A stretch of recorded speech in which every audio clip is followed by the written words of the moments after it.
गणेश विसर्जनाला गेलेल्या वृद्धाचा कृष्णा नदीत बुडून मृत्यू. कसबे दिग्रजमधील मारुती घाटावरील घटना. सांगली ग्रामीण पोलीस स्टेशन हद्दीमध्ये कसबे दिग्रजमधील मारुती घाटावर गणेश मूर्तीच्या विसर्जनासाठी गेलेल्या वृद्धाचा नदीत बुडून मृत्यू झाला.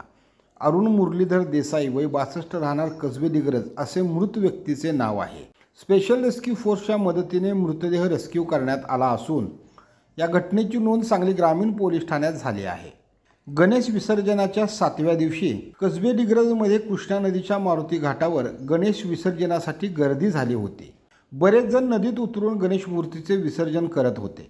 7:30 ते पावणे 8 वाजण्याच्या दरम्यान अरुण देसाई देखील नदीमध्ये गणेश मूर्ती विसर्जन करण्यासाठी उतरले होते. मूर्ती विसर्जन करून नदीतून बाहेर येत असताना त्यांना दम लागून ते बुडू लागले. स्थानिक नागरिकांनी त्यांना वाचवण्याचा प्रयत्न केला, परंतु पाण्याला प्रवाह जास्त असल्यामुळे ते शक्य झाले नाही. नागरिकांनी याची माहिती सांगली ग्रामीण पोलिसांना आणि स्पेशल रेस्क्यू फोर्सच्या पथकाला दिली. काही वेळातच पोलीस आणि रेस्क्यू टीम घटनास्थळी दाखल झाली.